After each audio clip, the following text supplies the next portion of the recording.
But now to rugby. I'm delighted to say James Tracy is with us. James, good morning to you. How are you? Gents, fantastic. How are you? Yeah, very good. We should start with the Sexton news. The rest of the world is outraged. I think justice has been fully served here, and Johnny's been heavily punished for, a few mild words after the game. What's everybody got their knickers in a twist about? I think it's about right, to be honest. You see people online comparing it to Dylan Hartley and stuff like that, but like his track record versus Sexton's, Sexton's a fiery player on the pitch. I think people forget a lot that he's never sent off for it, or he's never, it's never, people might feel personally that he goes too far, but he's a competitor. If anyone's watched The Last Dance, he's very Michael Jordan-esque in how competitive he is and driving the standards, whether it be his own team, whether it be officials. That's just who he is, and you wouldn't change him for the world. I think 3 games is fair. It's obviously, if it was anyone else going into a World Cup without having played in 6 months, you'd be a bit worried.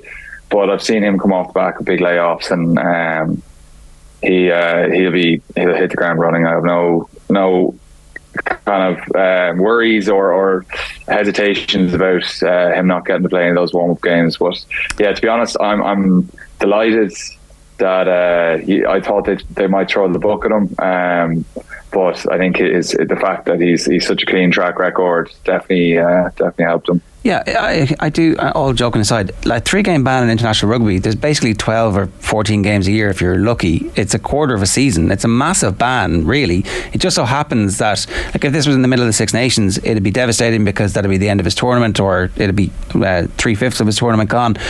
It just so happens to coincide with the warm-ups. That's a fluke. If he'd done this after the first game of the World Cup, he'd be out for the rest of the group stages. So, it is a serious ban. And the rest of the world giving out about it, whatever. Yeah, let them say what they want to say. They're going to try get under our skin about a generational talent that we have that's coming into his last World Cup, the last dance for him. So, of course, they're going to want them to be not playing for Ireland. We're one of the best teams in the world. They're going to be trying to get rid of every good player we have to get an opportunity. So, listen, I don't blame them. I'd be calling for the head of any other top player in the world for New Zealand or South Africa or something like that if we had a chance to get rid of one of them for a World Cup. But listen, we have them now for the beginning of it, and the momentum is going to start building and it's going to start getting exciting. But all the rest of the external chatter and everything, it's just lip service, and it's not going to affect hopefully our run into it.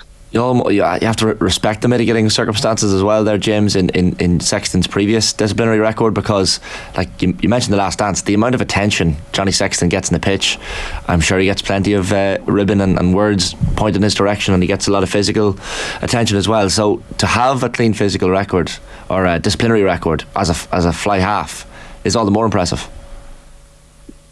Yeah, and it's not even as an out half, because a lot of out halves typically wouldn't be the most, what would you say, not necessarily aggressive, but confrontational. I think it's just part of his character that he's unbelievably fiery. It gets him going, it gets everyone going, it gets the energy in the crowd, in the stadium, within the team going. And you wouldn't change that for the world. Sometimes he boils over, but so do we all, and I think it leaves us in a great spot. If we miss kind of the first World Cup game or 2 or 3 of the pool games, I think we'd kind of be sweating a bit, thinking he could only come back in for maybe the latter stages, assuming the groups go well. But I think the fact he'll be available from the get-go, minus the few pool games, which I'm sure he would have had limited involvement in anyway. He wouldn't have been playing 80 minutes in all 3 of them. So I think we can just get excited now about what's ahead. And we've the last chance to look at one of probably the most influential Irish player of all time. He's had a bigger impact off the pitch as he has on the pitch, with players, with backroom staff, with all the stuff that a lot of people wouldn't see. And a lot of the greats are, great on the pitch, but he's also great off the pitch, and someone you go to war for. We've had Brian O'Driscoll talk to us before about how long it takes you to feel battle hardened as the season wears on. How does Sexton replicate the hits that he's going to get when he actually takes the field in the competitive game without getting injured in training? Like, what's that balance like? I think he's, how many years is he? He's whatever, 17 years in the game. He knows how to get himself ready without having to do proper full on bone contact. There's levels you can get to in training, whether it be with tackle bags, tackle suits, different things. But he only knows one way, and that's playing at the line, playing hard, and he's going to be fine. I know, like, his fitness will be amazing. They're going to get a great preseason in. He's had like a full run in. If anything, if you want to do a massive spins on it, it's going to give him a chance to rehab all the other little niggles that he might have had that he would have been playing on with. So, like, if you want to turn it completely on its head, it's been like, this is probably the freshest and best version of him that we're going to get, because how many times can you be like, right, I'm going to have a sabbatical that's going to lead me into my last competition ever that I'm going to play. So he's got all the time in the world to hit the gym, get every bit of fitness, get every little niggle out of the way before he gets to run into it. So if you want to be an eternal optimist and flip it on its head, you could look at it the other way either. We asked you to do your depth chart for us for the front row. Slight changes this time from one of the ones that we've done recently, but I think fairly obvious. Loosehead, number 1 is Porter, 2 is Healy, and 3 is Kilcoyne. Kilcoyne is shoehorning himself back into that conversation with a late burst. I think he's, but it's the energy he brings. And there's another guy as well. He's an unbelievable person to have in an environment. He's like unbelievable crack, but also like trains unbelievably hard. But what he brings is just something a little bit different, I think it'll depend on who you're playing against. Where you bring him into a game as maybe even like as a second choice, where you're looking for that impact of, he's going to come on, he's going to give you 10, 15 carries off the bench, and it's going to be exciting, full of energy. He's going to put in a few big shots. He's an energizer, and I think there's a big value for that on and off the pitch, especially in a World Cup squad. And his value within that group is kind of, it's hard to quantify, but from being in environments with him, I can see why he's part of that group. Porter has become one of the great Irish athletes. His impact on the field over the last couple of years, the transformation, I suppose, in his reliability in all sorts of ways. It's just a maturing of somebody that we knew had massive potential, but he's really starting to deliver on that potential.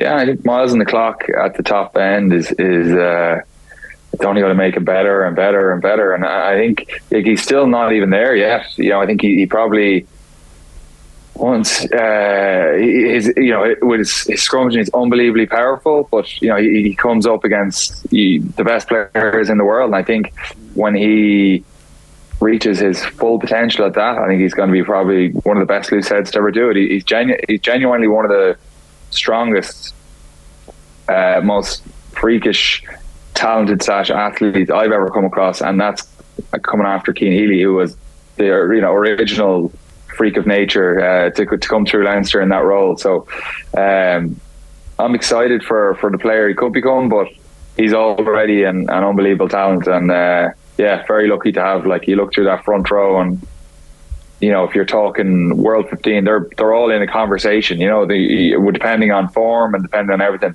they're all in a conversation for starting jersey. So, like, what a spot to be in going into a World Cup.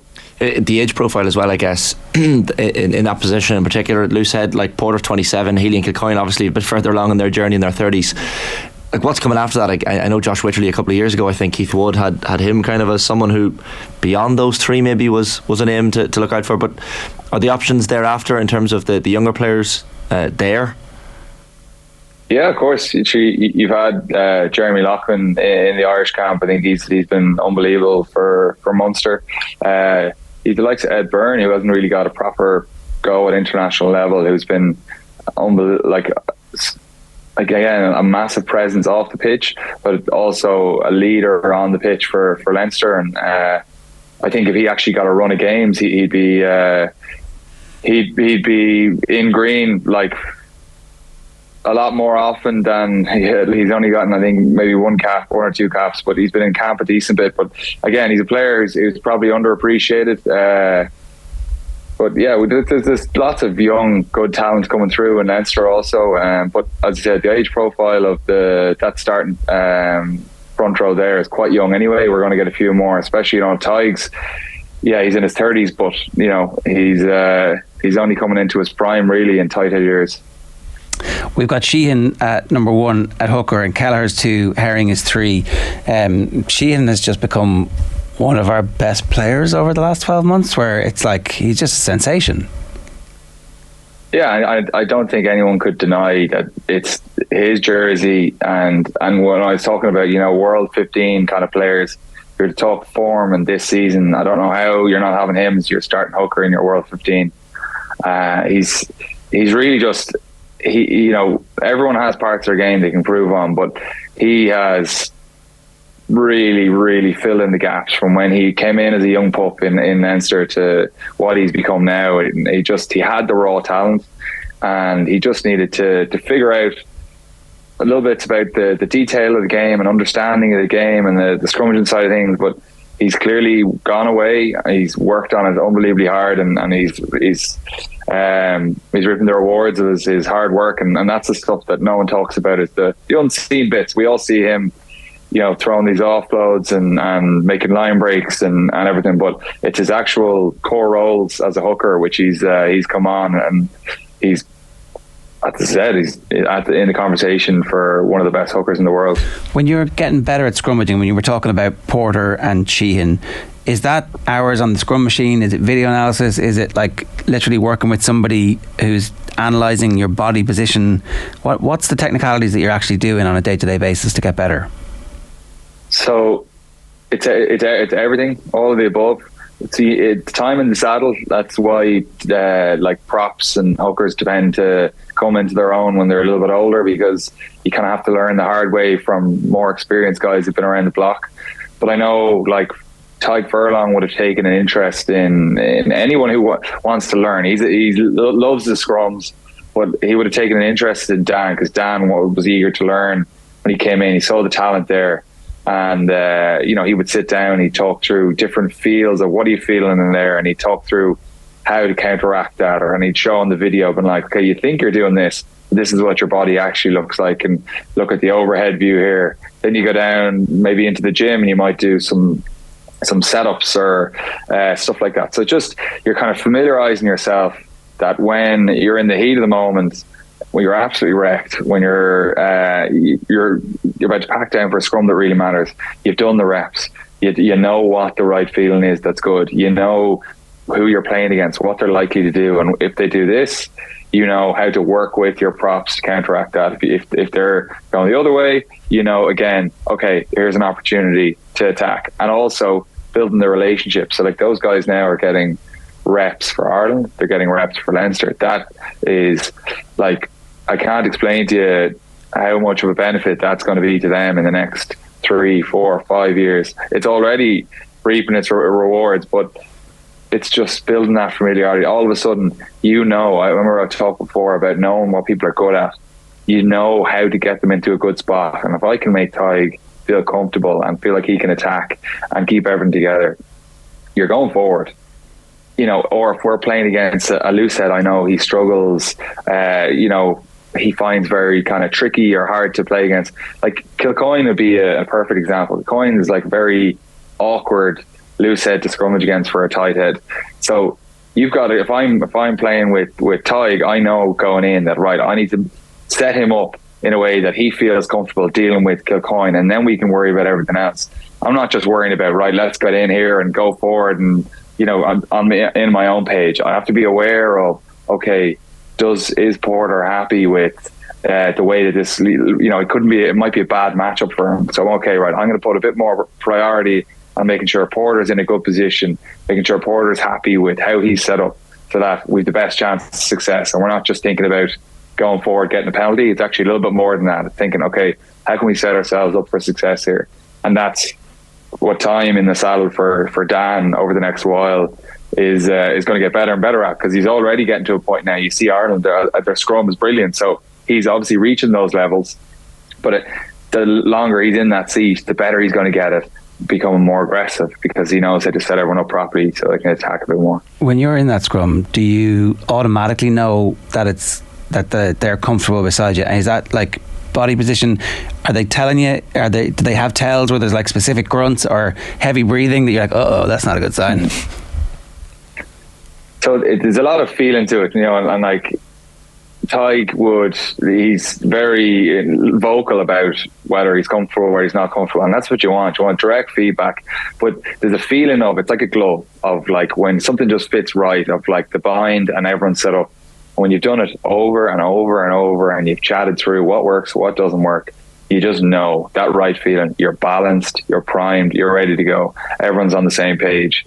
And it's a feeling that's kind of hard to describe, but it only comes from doing it wrong, time after time after time, and talking to each other until you find the right way of doing it, and then repping that. Repping. And being on the same page, as I said, in the video analysis room, knowing who you're playing against, and knowing what the guys either side of his strengths are, so you can make them be the best they can be, and then everyone goes forward from there. Sheehan's tall, isn't he? So that obviously would have taken a bit of time for them to get used to that. Massively, yeah. So he's about 6'3", I'd say, and again, that it's a very different, you'd be adjusting where you set up on versus say like myself, or say like John McKee be smaller than me, Ronan probably be an inch taller than me, so there wouldn't be too much between me and Ronan. But even like the breadth, the width of your body, and like it's just everyone's just a different feel. So that's what I said, continuity, it all makes such a difference in terms of knowing how it works. And again, does your loose head and your tight head, like, do their styles complement each other? That's another consideration for you as a hooker, because then you have to kind of like either rein one of them in or kind of get the other one's ear and be like, right, we're going to have to work together on this so we can make him look good, and then we all are benefiting. And so there's layers to it all, but I think the three of them now have had so many reps together in big games, and it's only going to keep getting better and better. And when you're on the outside looking in, you want to be in the middle of those two, because you're in the middle of those two, you're starting big games, and it's, as long as you're doing well, you're not going to be moving anytime soon. So it's going to be a hard nut to crack to get back here to break up that front row, but it's amazing seeing the three of them grow together. So you've got Furlong, Bealham and Healy at tight heads. Bealham really come of age in the last 2 years, to your point about maturing. He'd obviously been around the squad for a long period of time, but when Furlong went down, we didn't miss a beat. It was like, hang on a second, this guy's like right there now, so there's no sense of that. And then just Cian Healy's remarkable ability to be on both sides is ludicrous, really. Yeah, so like Finlay, again, like Finlay be a very different type of scrummager to Tig, and it's understanding that, but he's now found a way. I'd been unbelievably effective at international level. His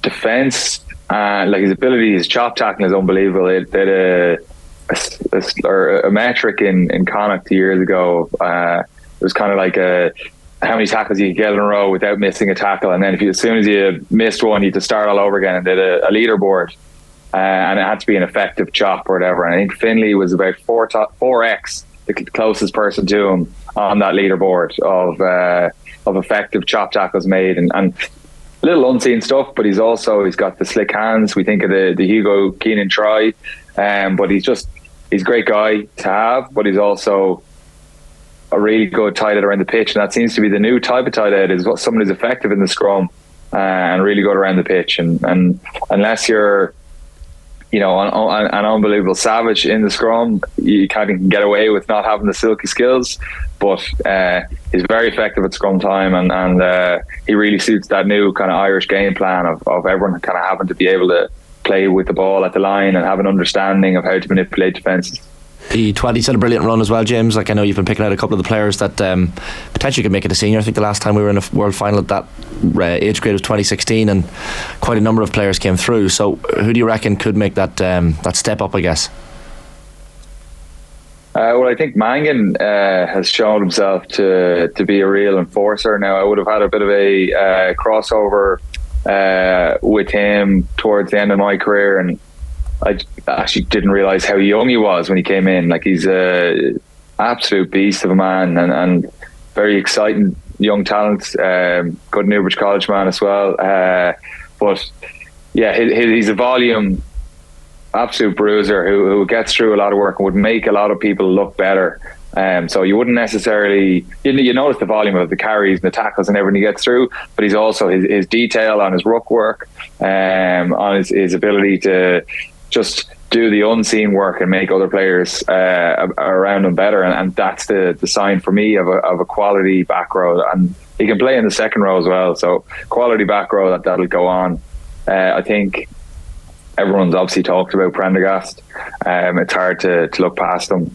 I think for me, he is kind of the kind of player you want to nurture and not chuck in the deep end. He's got a ridiculously high ceiling, which is very exciting. He's got a very, very, very big boot. Good to see the spiral coming back in. He's a fan of that, but just the freedom he plays with. He's kind of like a cross with a lot of the out halves we have in Ireland at the moment. You know, it's like you wouldn't box him into he was not really similar to any of them. So it's nice to have, again, something a bit different. He doesn't seem to be afraid to try things, and I think, you know, that will benefit him. But, you know, he'll have tough days, he'll learn hard lessons, but I think it's an exciting time to have such a talented guy who doesn't seem to have that fear, you know, and it just means when he does get that opportunity to step up, he's not going to be afraid to be himself and enjoy playing. Yeah, very excited about him, and so hopefully he'll get a few runs out in the coming season for Leinster, and in maybe a few of the early games, and then see how he goes and try to progress him on, maybe with a few kind of more senior players around him. I think that, like, Leo Cullen's very good at doing that, giving you an opportunity with kind of a sprinkle of experience just to make you feel comfortable, you know. It really matters on when you're kind of making that next step. Like, if the better players around you, they just give you confidence, and they don't make as many mistakes, and they're always kind of telling you the right things, so it just makes you more comfortable to have the best opportunity to kind of grasp that first go of playing in bigger games. So looking forward to seeing how he goes. And then lastly, Gleeson, I thought he's another, like, massive talent. I think that next gen of Munster players are really, really bright, and like I feel like all the academy systems and everything like that, it's quite cyclical, and I feel like they have a really good wave of young talent coming along. Like, they're coming off the back of winning a URC, and it's going to give a serious amount of life and belief into that next generation. So yeah, so anyone you boys saw that stuck out for you? Gleeson is the name that we've all been talking about. Like, every time Quinny comes on, obviously he's got the Tipperary links, but I mean, he's just a good hurler as well. Yeah, well, Tipperary missed out. Maybe they're not securing him to the GAA, but GAA's loss is rugby's gain. Like, he's just a barreler. Is there any world, James, in which we stick Prendergast on another team for a year and loan him out in the style of a good soccer team, like Man City? You go off and you play for a year, and then you come back and you're ready to go. So the only way if he goes, he's gone. So it's a dangerous game to even think about.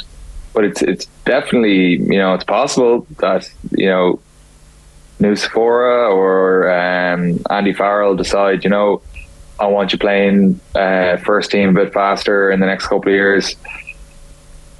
Who knows? But if he goes, it'll be a Joey Carby situation where it won't be coming back. So let's not wish that one into existence, because we want to hold on to this guy as long as we can. Yeah, somebody else can go and he can take the first team place, and we'll all be happy if that's the case. Yeah, exactly. James, good stuff. Thanks a million. Cheers. Cheers, gents.